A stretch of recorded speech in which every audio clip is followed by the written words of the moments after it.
नमस्कार और स्वागत है आपके अपने चैनल मिडनाइट हॉरर में, जहां हम आपको डर और रहस्य से भरी कहानियों की दुनिया में लेकर चलते हैं।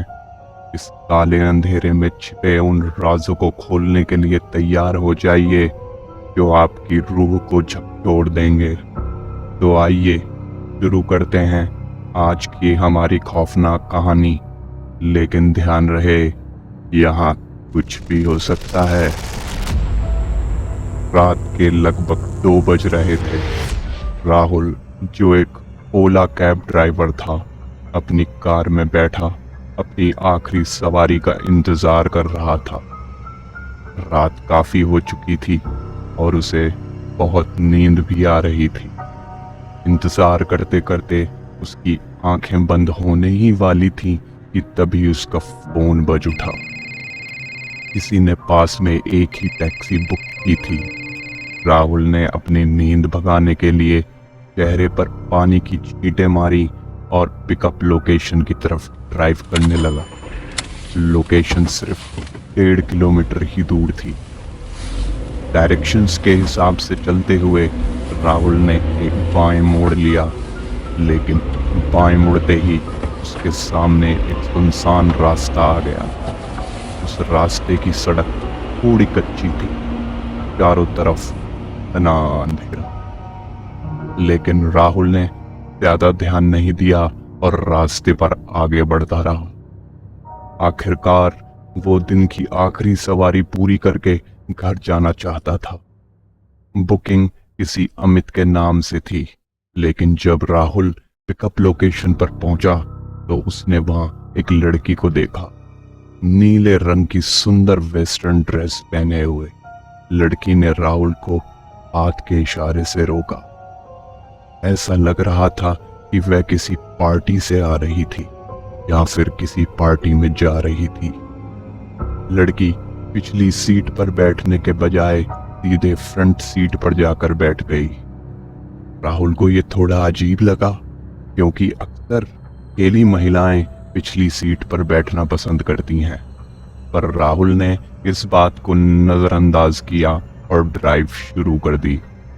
लड़की की ड्रॉप लोकेशन एक हॉस्पिटल थी जो लगभग 7 किलोमीटर दूर था। हॉस्पिटल का एड्रेस देखकर राहुल से रहा नहीं गया और उसने लड़की से पूछा, इतनी रात को हॉस्पिटल क्यों जा रही हो? सब ठीक तो है? पहले तो लड़की ने कोई जवाब नहीं दिया, लेकिन कुछ देर बाद ने कहा, मेरे पति हॉस्पिटल में भर्ती हैं। यह सुनकर राहुल को उसके लिए हमदर्दी महसूस। गाड़ी में बैठी वो लड़की बस चुपचाप खिड़की से बाहर देखे जा रही थी। राहुल ने समझा कि शायद वो परेशान है और इसीलिए ज्यादा कुछ नहीं बोल रही है। कुछ देर बाद लड़की ने फिर से बोलना शुरू किया, आज ही के दिन 2 साल पहले मैं और अमित ऐसी ही एक रात पार्टी से वापस आ रहे थे। बहुत खुश थे हम। उस दिन भी हमने एक कैब ली थी।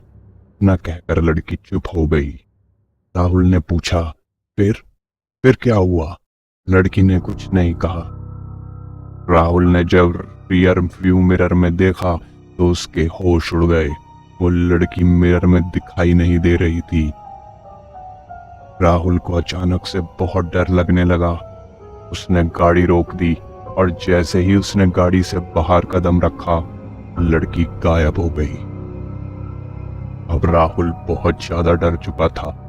वो जल्दी से अपनी गाड़ी में बैठा और तेजी से वहां से निकल गया। लेकिन अचानक वही लड़की की गाड़ी के सामने आ गई। राहुल ने गाड़ी रोकने की कोशिश की, लेकिन लड़की का रूप बदल गया और वह एक भयानक चुड़ैल में बन गई। राहुल ने हिम्मत जुटाई और गाड़ी स्टार्ट कर दी और उस चुड़ैल को टक्कर मारते हुए तेजी से निकल गया।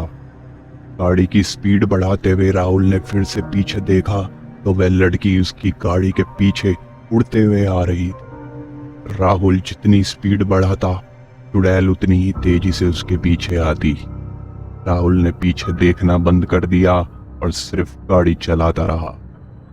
अचानक चुड़ैल गाड़ी के बगल में आ गई और उसने राहुल को एक डरावनी नजर से देखा, जिससे राहुल का स्टीयरिंग पर से कंट्रोल गया। गाड़ी अनियंत्रित होकर एक डिवाइडर से टकरा गई। ताज्जुब की बात यह थी कि डिवाइडर के ठीक सामने वही हॉस्पिटल था जहां लड़की की ड्रॉप लोकेशन थी। राहुल के एक्सीडेंट की जोरदार आवाज सुनकर हॉस्पिटल के कुछ लोग दौड़कर आए और उसे हॉस्पिटल में भर्ती करवा दिया।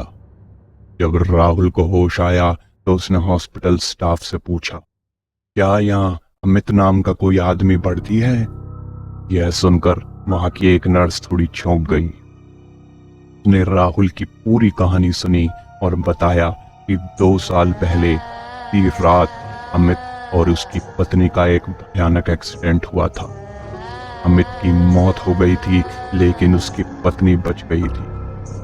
नर्स ने यह भी बताया कि कुछ समय बाद उसकी पत्नी ने भी एक गाड़ी के सामने कूदकर अपनी जान दे दी थी। राहुल को एहसास हुआ कि जो लड़की उस रात उसकी गाड़ी में बैठी थी वो अमित की पत्नी की आत्मा थी, जो शायद बदला लेने के लिए आई थी। इस घटना के बाद से राहुल ने कभी भी कैब नहीं चलाई, क्योंकि वो शायद ही कभी उस भयानक घटना को भूल पाएगा।